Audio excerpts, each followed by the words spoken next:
Praise the Lord. Aroma ടിവിയുടെ എല്ലാ മാന്യ ശ്രോതാക്കൾക്കും വേഗം വരുന്ന കർത്താവായ യേശു ക്രിസ്തുവിന്റെ നാമത്തിൽ വന്ദനത്തെയും സ്വാഗതത്തെയും അറിയിക്കുന്നു. അനുഗ്രഹീതവും മനോഹരമായ നല്ല നിമിഷങ്ങൾക്കായി, നല്ല ദിവസത്തിനായി ഞാൻ കർത്താവിന് സ്തോത്രം ചെയ്യുന്നു. അരോമ ടിവിയുടെ പ്രേക്ഷകരോടൊപ്പം വീണ്ടും ഒരു പ്രാവശ്യം കൂടെ ആയിരിക്കുന്നതിൽ ഞങ്ങൾക്ക് വളരെ സന്തോഷമുണ്ട്. ഇന്ന് നമ്മൾ ക്ഷണം സ്വീകരിച്ച് നമ്മോടൊപ്പം ജോയിൻ ചെയ്തിരിക്കുന്നത് കർത്താവിൻ്റെ ദാസി സിസ്റ്റർ സൂസൻ ബിജു ആണ്. തൻ്റെ ജീവിതാനുഭവങ്ങൾ നമുക്ക് അവർക്ക് അനുഗ്രഹമായി തരേണ്ടത് ശ്രദ്ധയോടെ പ്രാർത്ഥനയോടെ സ്കിപ്പ് ചെയ്യാതെ അവസാനം വരെ ഈ വീഡിയോ കാണുകയും കേൾക്കുകയും ചെയ്യാൻ നാം ഒരു പ്രാർത്ഥനയോടെ ആയിരിക്കുമ്പോൾ കർത്താവിൻ്റെ ദാസി പ്രിയ സൂസൻ ബിജുവിനെ തികഞ്ഞ സ്നേഹത്തോടും ആദരവോടും കൂടി അരോമാറ്റിയുടെ പ്രേക്ഷകരോടൊപ്പം സമയം ചെലവഴിക്കുന്നതിനായിട്ട് ഞങ്ങൾ സ്വാഗതം ചെയ്തുകൊള്ളുന്നു. പ്രൈസ് ലോർഡ് സിസ്റ്ററെ. Price the Lord. എൻ്റെ പേര് സൂസൻ ബിജു. എൻ്റെ ഹസ്ബൻഡ് ബിജു തോമസ്. എനിക്കൊരു മോളുണ്ട്, നയമ. ഞങ്ങൾ കുടുംബമായിട്ട് സൗദിയുടെ പ്രദേശത്ത് റിയാദിലായിരിക്കുന്നു ജോലികളുടെ ബന്ധത്തിൽ. എൻ്റെ വീട് നാട്ടിൽ കോട്ടയത്താണ്. ഞങ്ങൾ 23 വർഷം കൊണ്ട് സൗദി അറേബ്യയിൽ പാർത്തു വരുന്നു. അങ്ങനെ ഞങ്ങൾ ഇവിടെ ജോലികളുടെ ബന്ധത്തിലാണ് ഞങ്ങൾ കുടുംബമായിട്ട് ഇവിടെ ആയിരിക്കുന്നത്. പ്രിയ സിസ്റ്ററിനെ പരിചയപ്പെടാൻ കഴിഞ്ഞതിൽ ഞങ്ങൾക്ക് വളരെ സന്തോഷമുണ്ട്. കർത്താവ് അനുഗ്രഹിക്കട്ടെ. തുടർന്ന് അരോമാറ്റിയുടെ പ്രേക്ഷകരുമായിട്ട് പങ്കുവയ്ക്കാൻ ആഗ്രഹിക്കുന്ന ജീവിതാനുഭവങ്ങൾ, ദൈവം നടത്തിയ അത്ഭുതകരമായ വഴികൾ, ദൈവനാമ മഹത്വത്തിന് വേണ്ടി ബാല്യകാലം മുതലിഞ്ഞിട്ടുള്ള നല്ല ഓർമ്മകൾ പറയുന്നതിനായിട്ട് സമയം വേർതിരിച്ചു കൊള്ളുന്നു. ഞാൻ പാസ്റ്ററെ തുടക്കത്തിൽ ഞാനൊരു പാട്ടിൻ്റെ ഒരു സ്റ്റാൻസ പാടാൻ ആഗ്രഹിക്കുന്നു. അത് എൻ്റെ അനുഭവമാണ്. ആ പാട്ടിൻ്റെ വരികൾ എൻ്റെ അനുഭവം തന്നെയാണ്. അതുകൊണ്ട് ഞാനത് പാടി ആരംഭിക്കാനായിട്ട് ആഗ്രഹിക്കുന്നു. സ്തോത്രം. എത്രയോ പ്രാവശ്യമൻ പ്രാണൻ പോകമായിരുന്നു, എത്രയോ പ്രാവശ്യമൻ പ്രാണൻ പോകമായിരുന്നു, മിഴികൾ നിറഞ്ഞൊഴുകി പാദങ്ങൾ തളർന്നു പോയി, എങ്കിലും നിൻ ദയയാലേ ഞാനിന്നും ജീവിക്കുന്നു, എങ്കിലും നിൻ ദയയാലേ ഞാനിന്നും ജീവിക്കുന്നു. നന്ദിയുണ്ടു ദൈവമേ നന്മകൾക്കായെന്നുമേ, ഉള്ളതെല്ലാം നിന്ദാനം ജീവകാലം വാഴ്ത്തിടുമേ, ഉള്ളതെല്ലാം നിന്ദാനം ജീവകാലം വാഴ്ത്തിടുമേ. എത്രയോ പ്രാവശ്യമൻ സഹയാത്രികനായി വന്നു, എത്രയോ പ്രാവശ്യമൻ സഹയാത്രികനായി വന്നു, കഷ്ടതയിൽ തുണയായി ധൈര്യവും പകർന്നേകി, ക്രൂശിലെ നിൻ ത്യാഗമതാൽ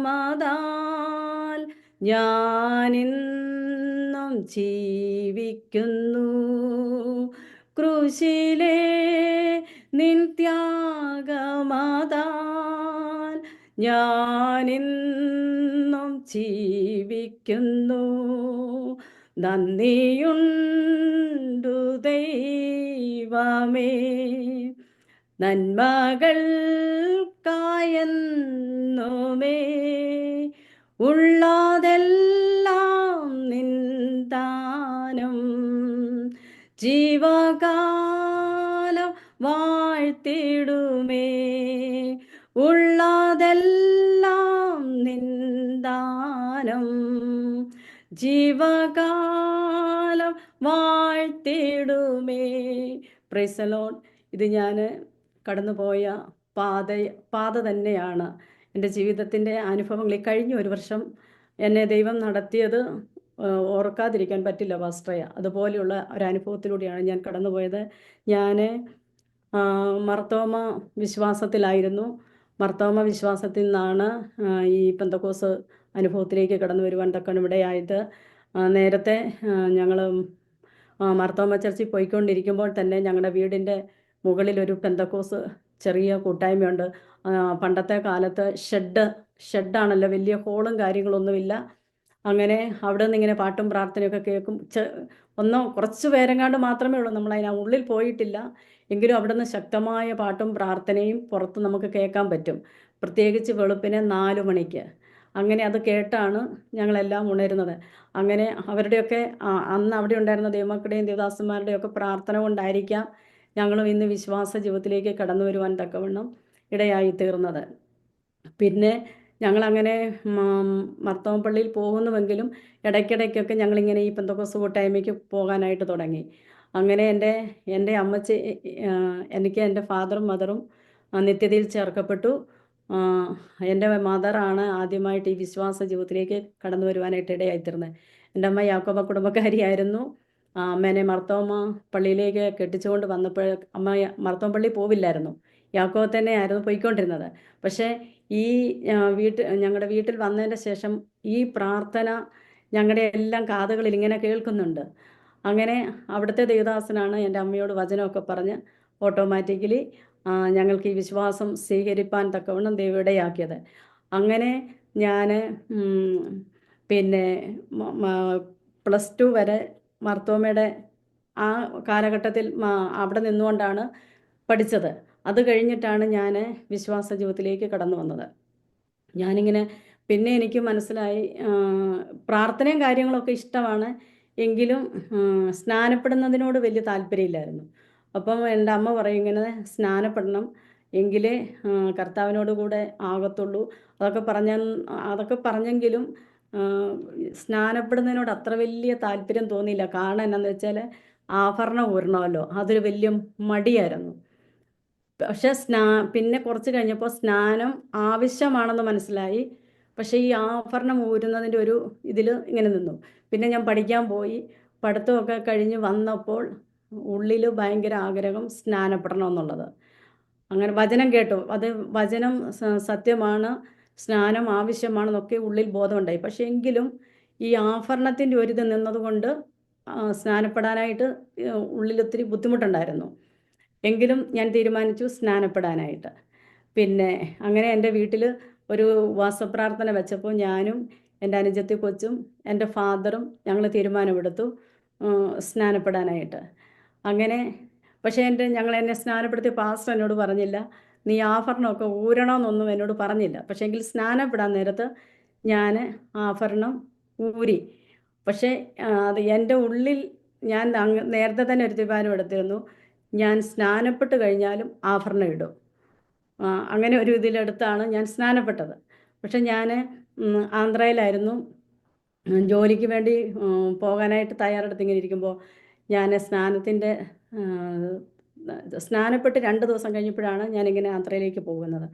അപ്പോൾ ഞാൻ സ്നാനപ്പെട്ടെല്ലാം കഴിഞ്ഞിട്ട് ഞാൻ ട്രെയിൻ കയറി. ട്രെയിനെ വെച്ച് തന്നെ ഞാൻ എൻ്റെ ആഭരണങ്ങളൊക്കെ എടുത്തിട്ടു.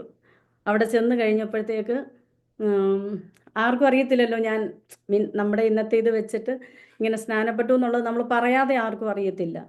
അപ്പം ഞാൻ പക്ഷെ എൻ്റെ കൂട്ടുകാർ ചിലർക്കൊക്കെ അറിയാമായിരുന്നു. എങ്കിലും ഞാനിതൊക്കെ ഇട്ടുകൊണ്ട് ചെന്നപ്പോഴത്തേക്ക് ചിലർക്കുടെയൊക്കെ ഉള്ളിലൊരു പ്രയാസം ഉണ്ടായിരുന്നു. എങ്കിലും എൻ്റെ അമ്മയുടെ ഉള്ളിലും വലിയ പ്രയാസം ഉണ്ടായിരുന്നു. എൻ്റെ അമ്മ നന്നായിട്ട് പ്രാർത്ഥിക്കുമായിരുന്നു. ഞാനവിടെ ചെന്ന് കഴിയുമ്പോൾ പാസ്റ്റർ ഒരു ഭയങ്കര അത്ഭുതം എന്ന് പറയത്തക്ക രീതിയിൽ, എനിക്കറിയത്തില്ല, ഒരാഴ്ച കഴിഞ്ഞപ്പോഴത്തേക്ക് എൻ്റെ കഴുത്ത് ഭയങ്കരമായിട്ട് ചൊറിയാൻ തുടങ്ങി. അതുപോലെ തന്നെ എൻ്റെ ഈ കയ്യ്, എൻ്റെ കാത്, അത്രയും ഭാഗം മാത്രമേ ചൊറിയുന്നുള്ളൂ. ഭയങ്കരമായിട്ട് ചൊറിച്ചിൽ. അങ്ങനെ ആ ചൊറിച്ചിൽ എനിക്ക് സഹിക്കാൻ വയ്യാതെ വന്നപ്പോഴത്തേക്ക് ഞാൻ തന്നെ എൻ്റെ ഉള്ളിലൊരു എന്താ പറയുക, ഒരു ബോധം വന്നു, ഇത് മാറ്റാത്തത് കൊണ്ടായിരിക്കും എനിക്ക് ചൊറിച്ചിൽ ഇങ്ങനെ വരുന്നതെന്ന്. അപ്പം ഞാൻ തീരുമാനിച്ചു ഇതിനി എനിക്ക് വേണ്ടാന്ന്. ഞാൻ അങ്ങനെ സ്വയമേ അതെടുത്ത് മാറ്റി. അത് പിന്നെ എനിക്കൊരു ചൊറിച്ചിലും വന്നിട്ടില്ല. പക്ഷെങ്കിൽ ഒരു ഗോൾഡൻ കളർ വാച്ചോ അങ്ങനെയുള്ള ഒരു കാര്യങ്ങളും എനിക്ക് കെട്ടാൻ പറ്റത്തില്ല. ജസ്റ്റ് എൻ്റെ കയ്യിൽ കിടക്കുന്ന പോലെ സ്ട്രാഫിൻ്റെ വാച്ച് മാത്രം. ഒരു സിൽവറിൻ്റെ എന്തോ അല്ലെങ്കിൽ എന്തോ അങ്ങനെ വല്ലതും ഉപയോഗിച്ചാൽ തന്നെ എനിക്ക് അവിടെ ചൊറിയും. അങ്ങനത്തെ ഒരവസ്ഥ എൻ്റെ ജീവിതത്തിലുണ്ടായി. അപ്പോൾ എനിക്ക് മനസ്സിലായി ഇതെനിക്ക് ആവശ്യമില്ല എന്ന് ഉത്ബോധം വന്ന് ഞാൻ തന്നെ അത് മാറ്റിക്കളഞ്ഞു. അതെൻ്റെ ഒരു അനുഭവം, എൻ്റെ ഒരു ജീവിത അനുഭവമാണ്. പിന്നെ ഞാൻ ഹൈദരാബാദിലായിരുന്നു. അവിടെ വെച്ച് ചെറുപ്പം മുതലേ, ഇവൻ മർത്തോമപ്പള്ളിയിലായിരിക്കുമ്പോൾ പോലും ചെറുപ്പം മുതലേ എൻ്റെ അമ്മയുടെ ഒരു സ്വഭാവം തന്നെ എനിക്കും കിട്ടിയിരിക്കുന്നത്, ഇങ്ങനെ പ്രാർത്ഥിക്കുന്നത് വലിയ ഇഷ്ടമായിരുന്നു. ഒത്തിരി പ്രാർത്ഥനകളും കാര്യങ്ങളും അറിയത്തില്ലെങ്കിലും പ്രാർത്ഥിക്കുന്നത് ഒത്തിരി ഇഷ്ടമായിരുന്നു. അങ്ങനെ ആ അറിഞ്ഞ സത്യത്തിൽ നിന്നുകൊണ്ട് എൻ്റെ കൂട്ടുകാരെയൊക്കെ കൂട്ടി ഞാൻ എവിടെ ആയിരിക്കുന്നോ അവിടെ ഞങ്ങളൊരു പ്രാർത്ഥനാ ഗ്രൂപ്പ് ക്രമീകരിച്ച് പ്രാർത്ഥിക്കുമായിരുന്നു. പിന്നെ സമയം കിട്ടുമ്പോഴൊക്കെയും അവിടെ ആന്ധ്രയിലായിരിക്കുമ്പോഴും ഞങ്ങൾ കൂട്ടായ്മയ്ക്ക് പോകുമായിരുന്നു. അങ്ങനെ ഇവിടെ പിന്നെ സൗദിക്ക് വരാനായിട്ടൊരു ചാൻസ് ദൈവം ഒരുക്കി തന്നു. അങ്ങനെയാണ് ഞാൻ ഇവിടെ വരുന്നത്. ഇവിടെ വന്നു. പിന്നെ ഇവിടെ വന്നതിന് ശേഷമാണ് കല്യാണമൊക്കെ കഴിയുന്നത്. പിന്നെ ഇവിടെ വന്നു കഴിഞ്ഞ് ഒരുപാട് പ്രയാസങ്ങളിലൂടെ ഞാൻ ആദ്യം കമ്പനി റിക്രൂട്ട്മെൻറ്റിലാണ് ഇവിടെ കയറി വരുന്നത്. കാരണം നാട്ടിലെ നമുക്ക് നമ്മുടെ അവസ്ഥകളും കാര്യങ്ങളും ഒക്കെ വളരെ മോശമായതാണ്. നമ്മൾ എത്ര ജോലി ചെയ്തിട്ടാലും നമുക്ക് അത്രയ്ക്ക് ഉള്ള സാലറിയും കാര്യങ്ങളൊക്കെ ഉള്ളൂ. അങ്ങനെയാണ് ഞാൻ ഇവിടെ കയറി വരുന്നത്. ഇവിടെ കയറി വന്നും ഞങ്ങൾ ഒരുപാട് ആദ്യകാലത്തൊക്കെ ഒത്തിരി ബുദ്ധിമുട്ടിയിട്ടുണ്ട്. കാരണം ഇവിടെ ഒരു സ്വാതന്ത്ര്യം, സൗദിയില്ലേ, ഇന്നത്തെ പോലെ ഒരു സ്വാതന്ത്ര്യമോ പ്രാർത്ഥനയ്ക്ക് പോകാനുള്ള അവസരങ്ങളൊന്നുമില്ലായിരുന്നു. പിന്നെ ഞങ്ങൾ ഹോസ്പിറ്റലൊക്കെ വന്നു ഞങ്ങളുടെ ചേച്ചിമാരൊക്കെ പെർമിഷൻ വാങ്ങി ഞങ്ങളെ പുറത്ത് ആരാധനയ്ക്ക് കൊണ്ടുവരുന്നത്. അത് അങ്ങ് ഭയങ്കര സന്തോഷമാണ്. കാരണം ചിലപ്പോൾ 6 മാസം കൂടിയിരിക്കുമ്പോഴായിരിക്കും നമുക്കൊരു പ്രാർത്ഥനയ്ക്ക് പോകാനുള്ള അവസരം കിട്ടുന്നത്. അങ്ങനെ അതൊക്കെ ഞങ്ങൾ ഒരുപാട് വളരെ വളരെ ശക്തമായിട്ടാണ് അങ്ങനെ പോയി ആരാധിക്കുന്നതൊക്കെ. അത് വലിയ ഒരു അനുഭവം തന്നെയാണ്. പിന്നെ ഹോസ്റ്റലിൽ എന്ന് പറഞ്ഞാൽ ഞങ്ങൾക്ക് ടെറസിൻ്റെ മണ്ടയിൽ പോകാനുള്ള അനുവാദമില്ല. എങ്കിലും ഞങ്ങൾക്ക് ഇവിടെ വെള്ളിയാഴ്ചയാണല്ലോ അവധി. അപ്പോൾ ടെറസ് കയറിയിരുന്ന് ഞങ്ങളിങ്ങനെ പ്രാർത്ഥിക്കുമായിരുന്നു. പക്ഷേ ഞങ്ങളുടെ സെക്യൂരിറ്റി കണ്ടാൽ ഞങ്ങളെ വഴക്ക് പറയും. എങ്കിലും ഞങ്ങൾ രാത്രി കട്ട് കയറിയിരുന്ന് പ്രാർത്ഥിക്കുമായിരുന്നു. അപ്പം വലിയ അഭിഷേകത്തിൻ്റെ അറിയത്തില്ല അന്ന് ഈ നമ്മൾ അഭിഷേകം പ്രാപിക്കാത്ത കുഞ്ഞുങ്ങളൊക്കെ ഞങ്ങളുടെ കൂട്ടത്തിലുണ്ടായിരുന്നു. ആ ടെറസിലിരുന്ന് ആരാധിക്കാൻ പോലും ഒരു ആത്മപകർച്ച ഞങ്ങളുടെ ജീവിതത്തിൽ അനുഭവിക്കാൻ തക്കവണ്ണം ദൈവം സഹായിച്ചിട്ടുണ്ട്.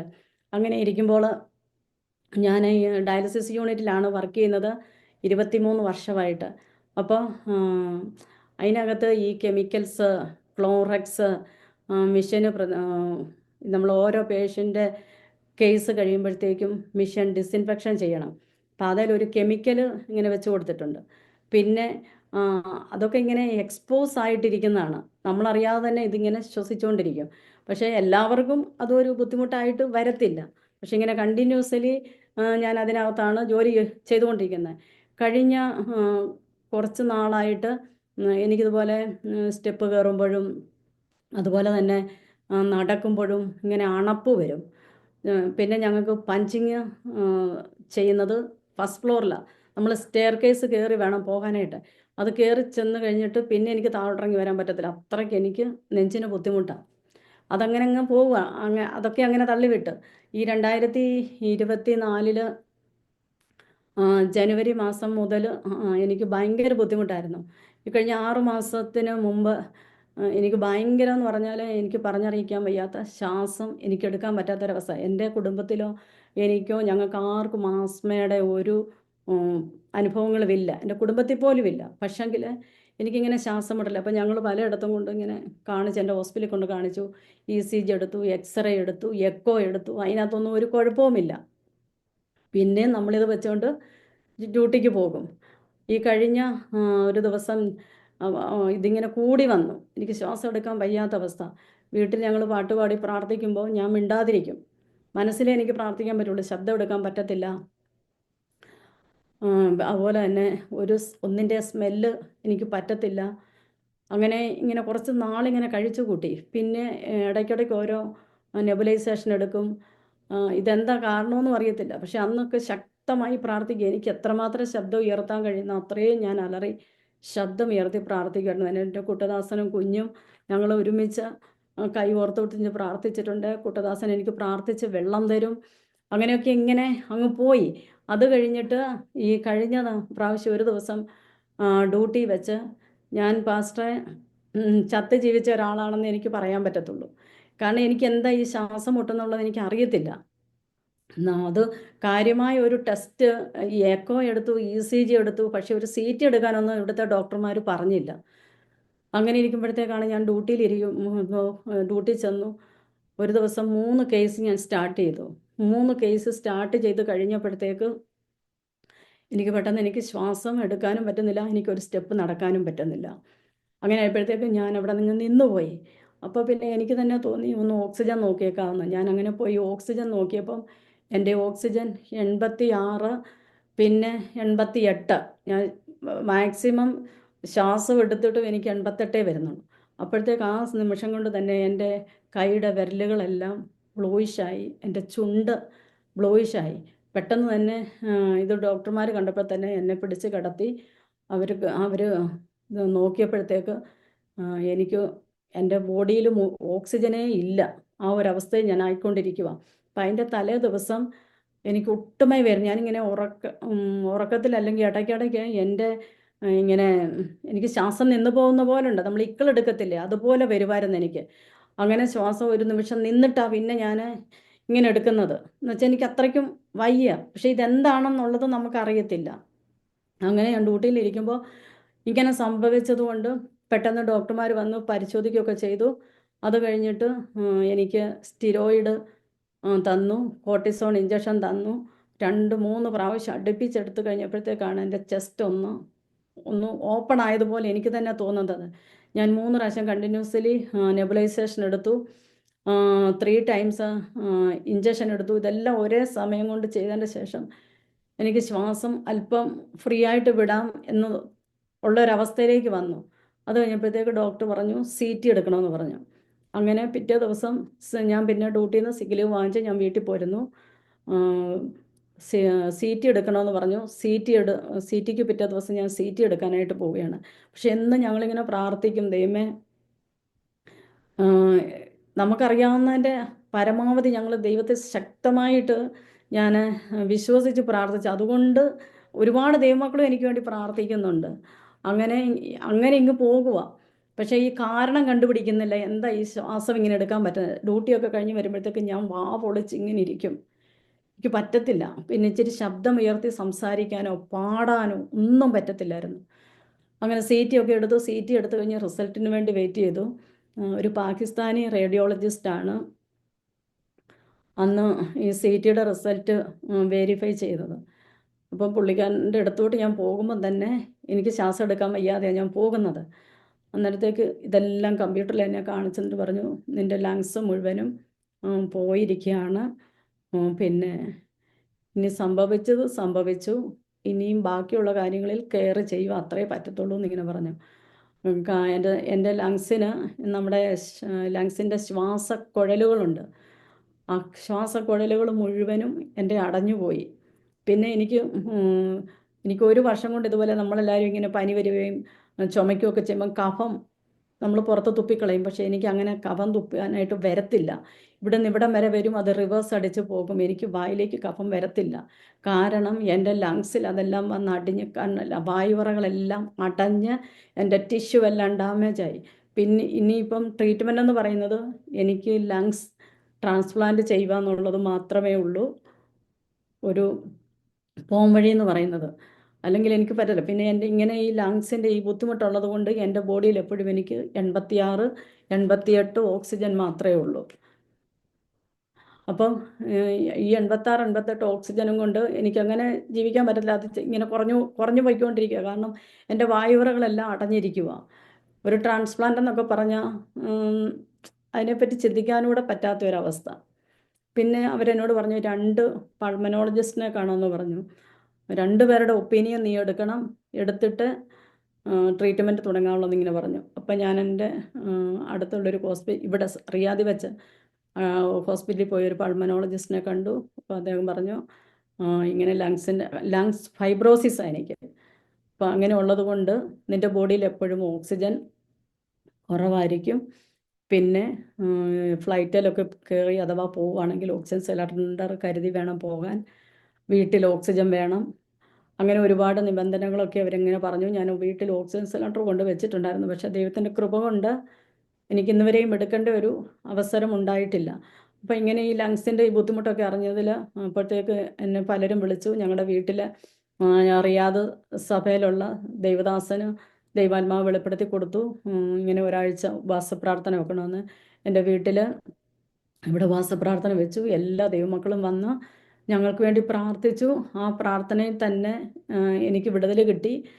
പിന്നെ പല ദൈവിക ആലോചനകളും വാഗ്ദത്തങ്ങളായിട്ട് എന്നോട് പറഞ്ഞ ഒരുപാട് ദൈവിക വാഗ്ദത്തങ്ങളുണ്ട്. അതൊക്കെ ഞാനിങ്ങനെ ഏറ്റെടുത്ത് ഞാൻ ശക്തമായി പ്രാർത്ഥിച്ചു. അപ്പം ഇനി ഇവിടുന്ന് നാട്ടിൽ കൊണ്ടുവന്ന് കാണിക്കണം, അതല്ലാതെ നമുക്കിവിടെ ഒരു ട്രീറ്റ്മെൻറ്റ് അങ്ങനെ ചെയ്യാൻ പറ്റത്തില്ല.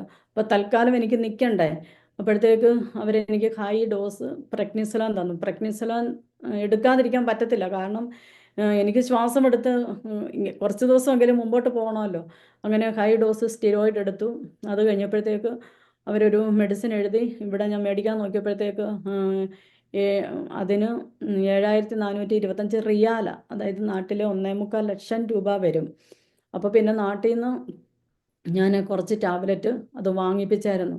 ഇവിടുന്ന് നാട്ടിൽ വരുന്നത് വരെ ഉള്ള ടാബ്ലറ്റ് നാട്ടിൽ നിന്ന് വന്നവരെ കൊണ്ട് മേടിപ്പിച്ചു.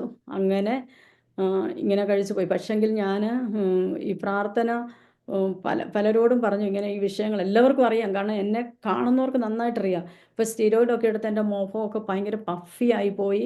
പിന്നെ അത് കണ്ടിന്യൂസ് കഴിക്കുവാണെങ്കിൽ എൻ്റെ മുഖമൊക്കെ ഇങ്ങനെ മൂൺ ഷേപ്പിലായി പോകുമായിരുന്നു.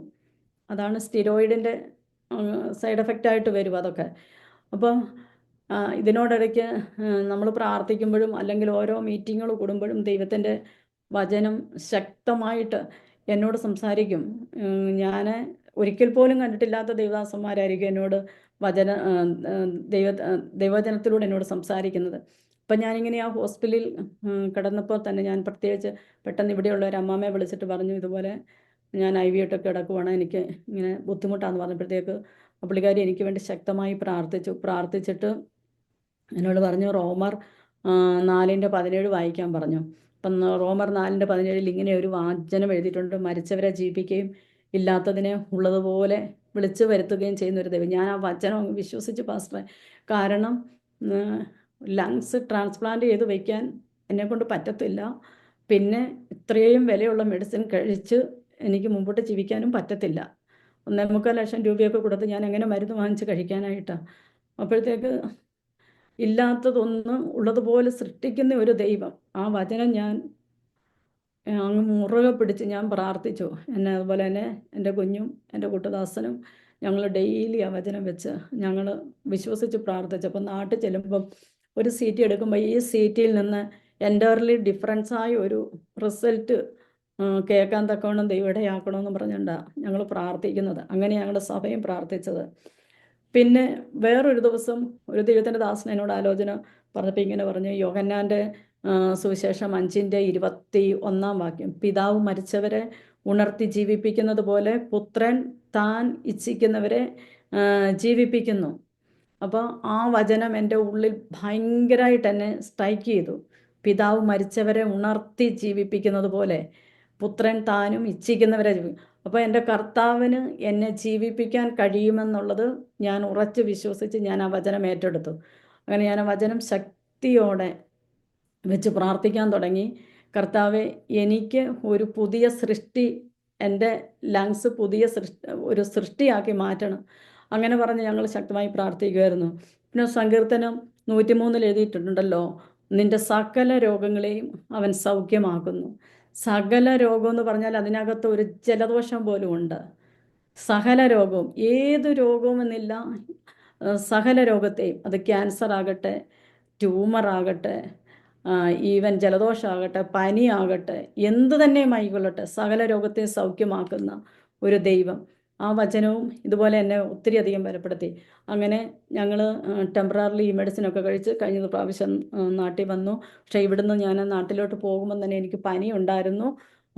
ഇവിടുത്തെ ക്ലൈമറ്റൊക്കെ മാറിയായിരുന്നു. പക്ഷേ ഫ്ലൈറ്റിലൊക്കെ തണുപ്പൊക്കെ ആയിരുന്നതുകൊണ്ട് എനിക്ക് പനി പിടിച്ചാണ് ഞാൻ നാട്ടിൽ വന്നത്. വന്നതിൻ്റെ പിറ്റേ ദിവസം തന്നെ ഭയങ്കരമായിട്ട് പനിയായിപ്പോയി. 103.7 ഡിഗ്രി പനി. ഇവിടുന്ന് എങ്ങനെ വന്നെന്ന് പോലും അറിയത്തില്ല, അതുപോലെ എനിക്ക് വയ്യാണ്ടായിപ്പോയായിരുന്നു. വന്ന ഉടനെ ഞാൻ ഹോസ്പിറ്റലിലോട്ടാണ് പോയത്. തിരുവല്ല മെഡിക്കൽ മിഷനിൽ അഡ്മിറ്റായി 2 ദിവസം ICയിലായിരുന്നു. പിന്നെ അത് കഴിഞ്ഞിട്ട് ഞാൻ വാർഡിലേക്ക് മാറി. അത് കഴിഞ്ഞപ്പോൾ ഡോക്ടർ എന്നോട് പറഞ്ഞു, ഇതിൻ്റെ ഇപ്പോഴത്തെ ഈ കോംപ്ലിക്കേഷൻസ് ഇതെല്ലാം കഴിഞ്ഞതിൻ്റെ ശേഷമേ CT എടുക്കത്തുള്ളൂ എന്ന് പറഞ്ഞു. അപ്പം ഞാൻ അവിടെയും കിടന്ന് പ്രാർത്ഥിച്ച് IC കിടന്നപ്പോഴും ഇങ്ങനെ അവിടെ പ്രാർത്ഥനയാണല്ലോ നമുക്ക് ഏക ആശ്രയവും ആശ്വാസവും. അങ്ങനെ പ്രാർത്ഥിച്ച് ഞാൻ അവിടെ കിടന്ന് ഇങ്ങനെ നോക്കുമ്പോഴത്തേക്ക് എൻ്റെ സൈഡിൽ ഒരു പിന്നെ ഒരു ചെറിയ ഷെൽഫിനകത്ത് ബൈബിൾ ഇരിപ്പുണ്ടായിരുന്നു. ആ ബൈബിൾ എടുത്ത് ഞാനിങ്ങനെ എൻ്റെ ബെഡിൽ വെച്ച് വായിച്ചു. അന്നേരം ഞാൻ ഈ വചനം എടുത്ത് വായിക്കും. ആ വചനത്തിൽ ബലപ്പെട്ടു. പിന്നെ പുറത്തുനിന്നും അകത്തുനിന്നും എല്ലാവരും പ്രാർത്ഥനയായിരുന്നു. അങ്ങനെ വാർഡിൽ വന്നു. പിന്നെ എനിക്ക് ഒത്തിരി മെഡിസിൻ ഉണ്ടായിരുന്നു. ആ മെഡിസിനൊക്കെ കഴിക്കുമ്പോൾ എന്നെ ഇങ്ങനെ ഭയങ്കരമായിട്ട് ഇങ്ങനെ വിറയ്ക്കുന്ന പോലെയായിരുന്നു. കാരണം എനിക്ക് അത് താങ്ങാനുള്ള കഴിവ് ശരിക്കുമില്ല. അവർ പിന്നെ സ്റ്റിറോയിഡൊക്കെ സ്റ്റോപ്പ് ചെയ്തു. പിന്നെ വീണ്ടും അവർ എക്കോ എടുത്തു, ECG എടുത്തു. ഈ അണയ്ക്കുന്നത് എന്താണെന്ന് അറിയാൻ വേണ്ടിയിട്ട്, ഇനി ഹാർട്ടിന് വല്ല കുഴപ്പമൊക്കെ ഉണ്ടോ എന്ന് അറിയാൻ വേണ്ടിയിട്ട് അതൊക്കെ എടുത്തപ്പോൾ അതൊക്കെ നോർമലാണ്. പിന്നെ CT എടുത്തു, CT ലങ്സിൻ്റെ എടുത്തു. CT എടുത്തപ്പം അവരത് ശരിക്കും ആ ഡോക്ടർമാരിരുന്ന് പഠിച്ചു. എൻ്റെ ഇവിടെ കാണിച്ച CTയിൽ നിന്നും ഒരു വ്യത്യസ്തമായ CT ആണ് അവിടെ കാണിച്ചത്. ഇതെന്തിനാണ് ഈ മെഡിസിൻ തന്നത്, അങ്ങനെ എന്നോട് ഇങ്ങോട്ട് ചോദിക്കുന്നത്. പക്ഷേ എൻ്റെ ഇവിടുത്തെ അവസ്ഥ അവർക്കറിയില്ലല്ലോ. എൻ്റെ ഓക്സിജൻ 86, 88 ഉള്ളൂ. പക്ഷേ അന്നേരം കാണിച്ച CTയിൽ നിന്നും ഡിഫറൻ്റായ ഒരു CT ആണ് അവിടെ കാണിച്ചത്. അന്നേരം ഞാൻ അവിടെ നിന്നുകൊണ്ട് സ്തോത്രം പറഞ്ഞു, ഡോക്ടറിൻ്റെ അടുത്ത് വെച്ച് തന്നെ. കാരണം എന്നാന്ന് വെച്ചാൽ എൻ്റെ സ്റ്റിറോയിഡൊക്കെ നിർത്തത്തക്ക രീതിയിൽ ഒരു അത്ഭുതം തന്നെ ആ CTയിലവിടെ പ്രവർത്തിക്കാൻ തക്കവണ്ണം ദൈവം ഇടയാക്കി. ഇന്ന് ഞാൻ ഇങ്ങനെ സ്റ്റെപ്പൊക്കെ കയറി വരും. പിന്നെ എനിക്കിങ്ങനെ അണപ്പോ അങ്ങനെ ശ്വാസം മുട്ടലൊന്നുമില്ല. എനിക്ക് പാടാൻ പറ്റത്തില്ലായിരുന്നു ഫാസ്റ്റ്. അതുകൊണ്ടാണ് ഞാൻ ഇപ്പം ഇത്രയും ക്ലിയറായിട്ട് പാടിയത്. പാട്ട് പാടിക്കൊണ്ട് നിൽക്കുമ്പോഴത്തേക്ക് നിന്ന് പോകും ഞാൻ. അതുപോലെയായിരുന്നു, എനിക്ക് പറ്റില്ലായിരുന്നു. ഈ ശ്വാസം ഇങ്ങനെ വലിച്ചാണ് ഞാൻ എടുക്കുന്നത്. കാരണം എൻ്റെ ലങ്സ് അടഞ്ഞിരിക്കുക. എന്നെ വ്യക്തമായിട്ട് കാണിച്ചു തന്നു. എൻ്റെ വായുറകളെല്ലാം അടഞ്ഞിങ്ങനെ ഇരിക്കുവാണ്. ഒന്നും ചെയ്യാൻ പറ്റത്തില്ല. മരുന്ന് കൊണ്ട് അത് ക്യൂർ ആവത്തില്ല എന്നുള്ളത്. പക്ഷേ നാട്ടിൽ ചെന്ന് ഇത്രമാത്രം ഒരു വ്യത്യാസം എൻ്റെ ലങ്സിൽ കാണുവാൻ തക്കവണ്ണം ദൈവം ഇടയാക്കി. സ്റ്റിറോയിഡെല്ലാം സ്റ്റോപ്പ് ചെയ്തു. പിന്നെ എൻ്റെ ലങ്സിൻ്റെ വായുവറകളൊക്കെ അടയാതിരിക്കാനായിട്ട് അവർ മെഡിസിൻ തന്നു. പക്ഷെ മെഡിസിനൊക്കെ ഇച്ചിരി കോസ്റ്റ്ലിയാണ്. എങ്കിലും എൻ്റെ ദൈവത്തിൻ്റെ കരം എൻ്റെ മേലുണ്ടായിരുന്നത് കൊണ്ട് ആണ് ഞാൻ ജീവിച്ചിരിക്കുന്നത്. അപ്പം രാത്രിയിലൊക്കെ ഇങ്ങനെ കിടക്കുമ്പം ഒരു നിമിഷം ഇങ്ങനെ എൻ്റെ ശ്വാസം നിന്നു പോകുമ്പം പിറ്റേ ദിവസം ഞാൻ ഒരു ദിവസം ഓർത്തു ഡ്യൂട്ടിക്ക് പോവണ്ടെന്ന്. അതായത് ഡ്യൂട്ടിയിൽ അന്ന് പോയില്ലായിരുന്നെങ്കിൽ ചിലപ്പോൾ ഞാൻ അറസ്റ്റായിട്ട് വീട്ടിൽ കിടന്നു പോകേണ്ട അവസ്ഥ വന്നേനെ. പക്ഷെ പിറ്റേ ദിവസം ഞാൻ ഡ്യൂട്ടിക്ക് പോയത് കൊണ്ടാണ് അവിടെ വെച്ച് എനിക്ക് ഈ ഓക്സിജൻ കുറയാനും ഞാൻ ബ്ലൂയിഷായി പോകാനും ഇതൊക്കെ കണ്ടുപിടിക്കുവാനും ഇടയായി തീർന്നത്. കാരണം ഇങ്ങനെ ഒരു ബുദ്ധിമുട്ടുണ്ടെന്നുള്ളത് നമുക്കറിയത്തില്ല. നമ്മൾ പിന്നെയും ഇത് കൊണ്ടിങ്ങനെ നടക്കുക, നെബുലൈസേഷനൊക്കെ എടുത്ത് പൊടിക്കൈകളും ചെറിയ മരുന്നുകളും ഒക്കെ കൊണ്ട് നമ്മളിങ്ങനെ നടക്കുമായിരുന്നു. പക്ഷേ എൻ്റെ ലങ്സ് ഇത്രമാത്രം പ്രോബ്ലത്തിൽ ഇരിക്കുവാണെന്നുള്ളത് ഈ CT എടുത്തു കഴിഞ്ഞപ്പോഴേ എനിക്ക് മനസ്സിലാകുന്നത്. അത് കഴിഞ്ഞിട്ടാണ് നമ്മൾ ഇങ്ങനെ ശക്തമായ പ്രാർത്ഥനയും അതുപോലെ തന്നെ അതിന് വേണ്ട ട്രീറ്റ്മെൻറ്റ് കാര്യങ്ങളൊക്കെ തുടങ്ങിയത്. എന്നപ്പോൾ ഞങ്ങൾ ഇതിനുവേണ്ടി പ്രാർത്ഥിച്ചത് എന്തെന്നാന്ന് ചോദിച്ചാൽ, ഇവിടെ കണ്ട ഈ CT എന്ന് പറയുന്നതിൻ്റെ റിസൾട്ട് ഒരു ഭയങ്കര പാടായിരുന്നു. ലങ്സ് ട്രാൻസ്പ്ലാന്റ് ചെയ്യണമെന്നാണ് എന്നോട് പറഞ്ഞത്. ആ സ്ഥാനത്താണ് ഞാൻ ഇത്രയും ക്ലിയറായിട്ട് ഇന്ന് സംസാരിക്കുന്നത്. അത് ദൈവത്തിൻ്റെ കൃപയെന്നല്ലാതെ എനിക്ക് ഒന്നും പറയാനില്ല. ഇത്രത്തോളം ശബ്ദം ഉയർത്താൻ പറ്റുമെന്നോ എനിക്ക് അണയ്ക്കാതെ സംസാരിക്കാമെന്നോ ഞാൻ വിചാരിച്ചിരുന്നില്ല. എന്നാൽ ഇന്ന് എൻ്റെ ലങ്സിന് ദൈവത്തിൻ്റെ കൃപ കൊണ്ട് ഞാൻ വിശ്വസിക്കുന്നു ഒരു കുഴപ്പവും ഇല്ല എന്ന്. യെശയ്യാവ് 60:1 പറഞ്ഞിരിക്കുന്നല്ലേ, എഴുന്നേറ്റ് പ്രകാശിക്കാൻ, നിൻ്റെ പ്രകാശം വന്നിരിക്കുന്നു, യഹോവയുടെ തേജസ് നിൻ്റെ മേൽ ഉദിച്ചിരിക്കുന്നു. അന്ധകാരം ഭൂമിയും കൂരിട്ട് ജാതികളെയും മൂടുന്നു, നിൻ്റെ മേലോ യഹോവ ഉദിച്ചിരിക്കുന്നു. ഞാനൊരു ഇരുട്ടിൻ്റെ അവസ്ഥയിലായി പോകേണ്ടതായിരുന്നു. എന്നാൽ എൻ്റെ കർത്താവ് എൻ്റെ മേൽ പ്രകാശിച്ചതുകൊണ്ടാണ് പാസ്റ്റേ ഞാനിന്ന് ജീവിച്ചിരിക്കുന്നത്. അത് ഞങ്ങളുടെ ഇവിടെ ആയിരിക്കുന്ന റിയാദിലായിരിക്കുന്ന ദൈവസഭയ്ക്കും ദൈവമക്കൾക്കും അതുപോലെ തന്നെ എൻ്റെ കുടുംബത്തിന് മാത്രമേ അറിയാവുള്ളൂ. ഞാൻ ഇത്രമാത്രം ശ്വാസം എടുക്കാൻ കഴിയാതെയും സംസാരിക്കാൻ കഴിയാതെയും ബുദ്ധിമുട്ടി എന്നുള്ളത്. എന്നാൽ ഇന്ന് ഞാനൊരു സൗഖ്യത്തോടെയാണ് പാസ്റ്ററിനോട് ഇങ്ങനെ സംസാരിപ്പാൻ തക്കവണ്ണം ദൈവം ഇടയാക്കിയത്. ഇത് ദൈവത്തിൻ്റെ കരമെന്നല്ലാതെ എനിക്ക് മറ്റൊന്നും പറയാനില്ല. മരുന്നിൻ്റെ ശക്തി കൊണ്ടല്ല ഞാൻ ജീവിക്കുന്നത്. എനിക്ക് ട്രാൻസ്പ്ലാന്റ് ചെയ്ത് എൻ്റെ ലങ്സ് മാറ്റി വയ്ക്കേണ്ട സ്ഥാനത്താണ് എൻ്റെ പഴയ ലങ്സ് കൊണ്ട് ഞാൻ ജീവിക്കുന്നത്. ഇതൊരു ദൈവിക കരം ഞാൻ ശരിക്കും രുചിച്ചറിഞ്ഞതാ പാസ്റ്ററെ. ഞാൻ എന്നോട് പറഞ്ഞ ദൈവത്തിൻ്റെ വചനം ഞാൻ ആഴമായിട്ട് വിശ്വസിച്ചു. ആ വചനമാണ് എന്നെ ജീവിപ്പിച്ചത്. ഇല്ലാത്തതുള്ളതുപോലെ വിളിച്ചു വരുത്തി എൻ്റെ ദൈവം എനിക്കൊരു പുതിയ ലങ്സ് വെച്ചേക്കുവാണെന്ന് ഞാൻ പൂർണ്ണമായും വിശ്വസിച്ചു. അതുതന്നെയാണ് ഇന്ന് എൻ്റെ ഈ എന്നിൽ കണ്ടുകൊണ്ടിരിക്കുന്നത്. അല്ലെങ്കിൽ എനിക്ക് പാസ്റ്ററോട് സംസാരിക്കാനായിട്ട് പറ്റത്തില്ലായിരുന്നു. അപ്പം എന്നോട് പറഞ്ഞിരിക്കുന്നത് ഇനി 6 മാസം കഴിയുമ്പോൾ ചെല്ലണം, ചെന്നിട്ട് കാരണം ഫോളോ അപ്പിന്. അപ്പം ഞാൻ പൂർണ്ണമായും വിശ്വസിക്കുകയാണ് എൻ്റെ ദൈവം ഇനിയുള്ള മെഡിസിൻ എല്ലാം നിർത്തി പൂർണ്ണമായ ഒരു ആരോഗ്യത്തോടെ എനിക്ക് എൻ്റെ ലങ്സ് കാണുവാൻ തക്കവണ്ണം കർത്താവ് സഹായിക്കുമെന്ന് ഞാൻ വിശ്വസിക്കുന്നു. പിന്നെ എൻ്റെ എൻ്റെ ലങ്സിൻ്റെ ടിഷ്യൂ എല്ലാം ഇങ്ങനെ അടഞ്ഞു പോയതാണ്. എന്നാൽ എൻ്റെ ദൈവം അതെല്ലാം തുറന്നു. എനിക്ക് ഓക്സിജൻ എക്സ്ചേഞ്ച് നടക്കത്തില്ലായിരുന്നു. അതുകൊണ്ടാണ് എൻ്റെ ബോഡിയിൽ ഓക്സിജൻ കുറഞ്ഞിരിക്കുന്നത്. എൻ്റെ കൈയുടെ വിരലുകളുടെ ഈ നഖമൊക്കെ ബ്ലോയിഷ് ആകുമായിരുന്നു, അതുപോലെ തന്നെ ചുണ്ടൊക്കെ. കാരണം ഓക്സിജൻ എൻ്റെ ബോഡി കുറവായിരുന്നു. നമുക്കറിയില്ലായിരുന്നു, നമ്മളത് മൈൻഡുന്നേ ഇല്ല. ഞാനൊരു നേഴ്സാണെങ്കിലും ഞാനിതൊന്നും മൈൻഡുന്നേ ഇല്ലായിരുന്നു. നമ്മളിങ്ങനെ പണി ചെയ്യുന്നു, വീട്ടിൽ പോരുന്നു, ശ്വാസം എടുക്കാൻ പറ്റുന്നില്ല, അതിനിങ്ങനെ നെബുലൈസേഷൻ എടുക്കും, ചെറിയ നമ്മുടേതായുള്ള പൊടിക്കൈകളും മരുന്നുകളും കൊണ്ട് നിന്നു. പക്ഷെങ്കിൽ ഞാൻ ശരിക്കും അറസ്റ്റായി പോകേണ്ട സ്ഥാനത്താണ് എൻ്റെ ദൈവം എന്നെ പിറ്റേ ദിവസം ഹോസ്പിറ്റലിൽ കൊണ്ടുപോയി ചെന്നത്. അങ്ങനെ ഞാൻ പോയില്ലായിരുന്നെങ്കിൽ ഞാൻ ചിലപ്പം ഇവർ വരുമ്പോഴത്തേക്ക് ഞാൻ എൻ്റെ ഭവനത്തിൽ തീർന്നു കിടന്നേനെ. പക്ഷേ എൻ്റെ കർത്താവ് എന്നെക്കുറിച്ച് ഉള്ള വാഗ്ദാനങ്ങൾ നിറവേറ്റേണ്ടതിന് എന്നെ ഇന്നും ജീവനോടെ ശേഷിപ്പിക്കുന്നു. അതുപോലെ തന്നെ ഡ്യൂട്ടിയൊക്കെ ഒത്തിരി ഞങ്ങൾക്ക് ഹെവി ആണെങ്കിലും അതൊക്കെ ചെയ്യാനുള്ള കൃപ എൻ്റെ ദൈവം നൽകിത്തന്നാണ് എൻ്റെ ദൈവം എന്നെ ഇത്രത്തോളം നിർത്തിയിരിക്കുന്നത്. പിന്നെ എനിക്കത് പറയാതിരിക്കാൻ പറ്റില്ല പാസ്റ്ററെ. ഞാൻ എന്നോട് പറഞ്ഞ ആ ദൈവത്തിൻ്റെ വചനങ്ങളെ ജീവിപ്പിക്കുന്നതാണതുകൊണ്ട് ആ വചനത്തിലാണ് ഞാൻ ഇന്ന് നിൽക്കുന്നത്. എനിക്കിത് പറയാതിരിക്കാൻ പറ്റത്തില്ല. ഞാൻ ഈ കഴിഞ്ഞ കാലങ്ങളിൽ ജീവിച്ചത് എങ്ങനെയാണെന്ന് വെച്ചാൽ, ഇയ്യോബിൻ്റെ പുസ്തകത്തിൽ ഇങ്ങനെ എഴുതിയിട്ടുണ്ട്, 33-ാം അധ്യായത്തിൽ 4-ാം വാക്യം, ദൈവത്തിൻ്റെ ആത്മാവ് എന്നെ സൃഷ്ടിച്ചു, സർവശക്തൻ്റെ ശ്വാസം എനിക്ക് ജീവനെ തരുന്നു. ഓരോ ദിവസവും സർവശക്തൻ്റെ ജീവൻ എനിക്ക് തന്നതുകൊണ്ടാണ് ഞാൻ ജീവിച്ചു പോയത്. അല്ലെങ്കിൽ ഞാൻ ഇന്ന് കാണത്തില്ല. ഇത്രമാത്രം ഒരവസ്ഥയിൽ ആണ് ഞാൻ കടന്നു പോയിക്കൊണ്ടിരുന്നത്. എനിക്ക് സ്റ്റെപ്പൊക്കെ കയറി വരുമ്പോഴത്തേക്ക് ഞാൻ ഇങ്ങനെ ഇരുന്നിട്ട് വാ പൊളിച്ച് ഇങ്ങനെ ഇരിക്കുമായിരുന്നു. എനിക്ക് പറ്റത്തില്ല, കാരണം എൻ്റെ ലങ്സ് അത്രമാത്രം പോയിരിക്കുക. ലങ്സ് ട്രാൻസ്പ്ലാന്റ് ചെയ്യണമെന്ന് പറയുമ്പം തന്നെ ലങ്സ് അത്രമാത്രം പോയിരിക്കുമല്ലേ. പക്ഷേ എന്നാൽ എൻ്റെ ദൈവം ഇന്ന് ഒരു ജീവനുള്ള സാക്ഷിയാക്കി എന്നെ നിർത്തിയിരിക്കുന്നതോർത്ത് ഞാൻ ദൈവത്തിന് 1000 നന്ദി പറയുന്നു. ഇത് അനേകരുടെ ജീവിതത്തിൽ എന്ത് രോഗമാണ് നമ്മളെ അലട്ടുന്നെങ്കിലും കർത്താവിൻ്റെ വചനത്തിൻ്റെ ശക്തിക്ക് നമ്മെ സൗഖ്യമാക്കുവാൻ കഴിയും. ഞാൻ സകല രോഗത്തെയും സൗഖ്യമാക്കുന്ന ദൈവമാണെന്ന് പറഞ്ഞിരിക്കുന്നുവെങ്കിൽ അതങ്ങനെ തന്നെയാണ്. ആ വചനം നമ്മൾ വിശ്വസിച്ചാൽ മാത്രം മതി. വിശ്വസിക്കുന്നവരുടെ മേൽ വ്യാപരിക്കുന്ന അവൻ്റെ അളവറ്റ ശക്തിയുടെ വലുപ്പം നമുക്ക് മനസ്സിലാക്കുവാനായിട്ട് കഴിയും. മാർത്തയോടും ദൈവം അങ്ങനെ തന്നെയാണല്ലോ പറഞ്ഞത്, വിശ്വസിച്ചാൽ നീ ദൈവത്തിൻ്റെ മഹത്വം കാണും. നമ്മളിൽ ഇപ്പോൾ എത്ര തന്നെ മാരക രോഗങ്ങളായിരുന്നെന്ന് പറഞ്ഞാലും വിശ്വസിച്ചാൽ ദൈവത്തിൻ്റെ ആ മഹത്വം കാണുവാൻ കർത്താവ് നമ്മെ സഹായിക്കും. അതിൻ്റെ ഉത്തമ സാക്ഷിയാണ് ഞാൻ.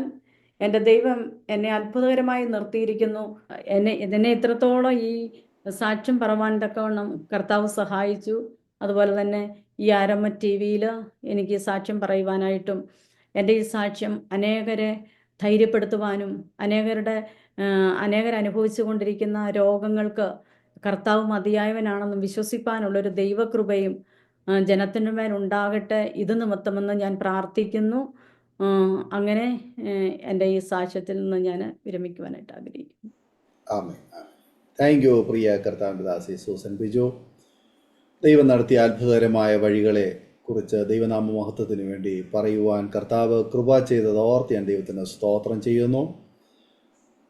അറിഞ്ഞ സത്യത്തിന് വേണ്ടി അവസാന ശ്വാസം വരെയും ഉറച്ചു നിൽക്കുവാനുള്ള കൃപ, അവസരം, ആരോഗ്യം സർവകൃപാലുവായ ദൈവം തരട്ടെ എന്ന് ആഗ്രഹിക്കുകയും ആശംസിക്കുകയും പ്രാർത്ഥിക്കുകയും ചെയ്യുന്നു.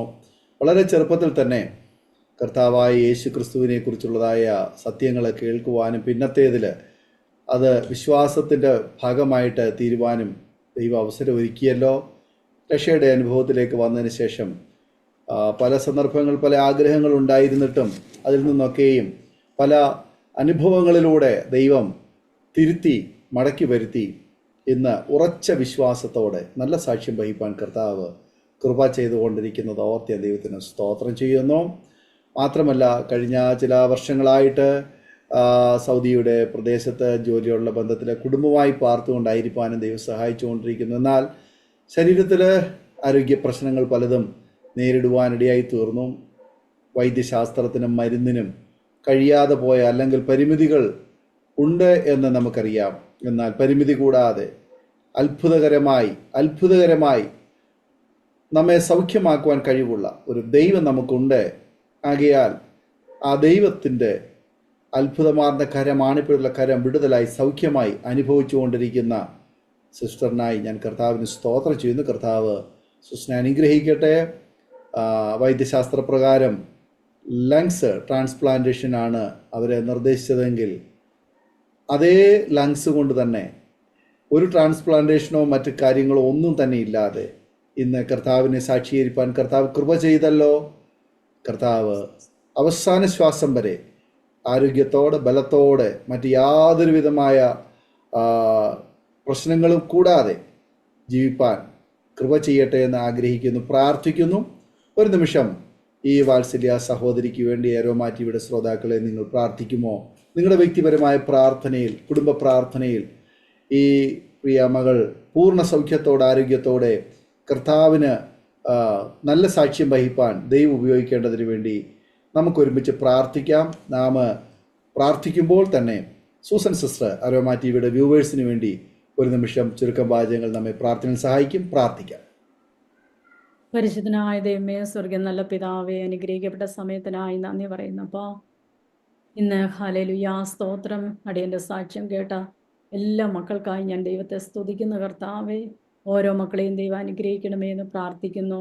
ആരെങ്കിലും അടിയനെ പോലെ രോഗത്തിൻ്റെ അവസ്ഥയിൽ ഭാരപ്പെടുന്നുണ്ടെങ്കിൽ ഇന്ന് ഹല്ലേലൂയ പകൽക്കാലം ജീവിപ്പിക്കുന്ന ദൈവത്തിൻ്റെ വചനം അയച്ച് എൻ്റെ കുഞ്ഞുങ്ങളെ വിടിവിക്കുമാറാക്കണമേ എന്ന് പ്രാർത്ഥിക്കുന്നു. പ്രത്യേകിച്ച് ദാനിയൽ പാസ്റ്റർ കുടുംബമായി സമർപ്പിക്കുന്നു. അരോമ ടിവിയുടെ എല്ലാ പ്രവർത്തനങ്ങൾക്കായും സ്തോത്രം ചെയ്യുന്ന കർത്താവേ, ഇതനേകരുടെ ഹല്ലേലൂയ ജീവിതത്തിൽ ഒരു ട്രാൻസ്ഫോർമേഷനായി തീരുവാൻ തക്കവണ്ണം കർത്താവ് സഹായിക്കണമേ എന്ന് പ്രാർത്ഥിക്കുന്നു. ഞങ്ങൾക്ക് തരുന്ന ഓരോ നിമിഷങ്ങളും ദൈവത്തിന് വേണ്ടി പ്രയോജനപ്പെടുത്തുവാൻ സ്വർഗത്തിലെ അപ്പൻ അവിടെ നിന്ന് സഹായിക്കണമെന്ന് ഞങ്ങൾ ദൈവത്തോട് യാചിക്കുകയാണ്. ഞങ്ങളുടെ കുറവുകളൊന്നും അപ്പൻ കണക്കിലെടുക്കരുത് കർത്താവേ. ഞങ്ങളെ ഹല്ലേലൂയ ശ്രദ്ധിക്കുന്ന എല്ലാ മക്കളും ക്രിസ്തുവിനെ കണ്ടെത്തുവാൻ സ്വർഗമിടയാക്കണമെന്ന് പ്രാർത്ഥിക്കുന്നു. ഈ പകൽക്കാലം ദൈവം ഞങ്ങളെ അനുഗ്രഹിച്ചിരിക്കുന്നതിനാൽ സ്തോത്രം ചെയ്യുന്നു. നീ ഞങ്ങൾക്ക് തന്ന എല്ലാ നന്മകൾക്കുമായി നന്ദി പറയുന്നപ്പാ. ഞങ്ങളുടെ പ്രാർത്ഥന കേട്ടതിനായി സ്തോത്രം.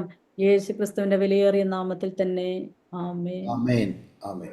താങ്ക് യു പ്രിയ സൂസൻ സിസ്റ്റർ. ഇത്രത്തോളം സമയം ദൈവം നടത്തിയ അത്ഭുതകരമായ വഴികളെക്കുറിച്ച് ദൈവനാമ മഹത്വത്തിന് വേണ്ടി അരോമ ടിവിയുടെ ശ്രോതാക്കളോടൊപ്പം പങ്കുവയ്ക്കുവാൻ സമയം വേർതിരിച്ചതിന് പ്രിയ സൂസൻ സിസ്റ്ററിനോടും കുടുംബാംഗങ്ങളുള്ളതായി നന്ദി, സ്നേഹം അറിയിക്കുന്നു.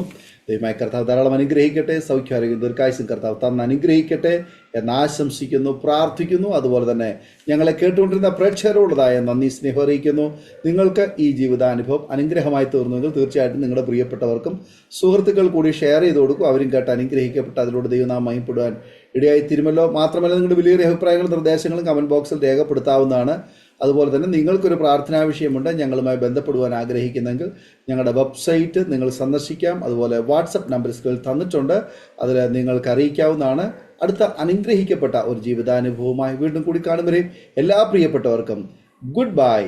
God bless you all. ആമീൻ. ഓർമ്മയുടെ മനോരഥത്തിൽ മായാത്ത ഓർമ്മയ്ക്കായി അരോമ മാട്രിമോണിയിൽ നിന്നും ജീവിത പങ്കാളിയെ കണ്ടെത്തൂ. നിങ്ങൾ ഒരു ക്രിസ്തീയ ജീവിത പങ്കാളിയെ അന്വേഷിക്കുകയാണോ? അതോ മക്കൾക്ക് അനുയോജ്യമായ ഒരു തക്ക തുണയ്ക്കു വേണ്ടി പ്രാർത്ഥിക്കുന്ന വ്യക്തിയാണോ?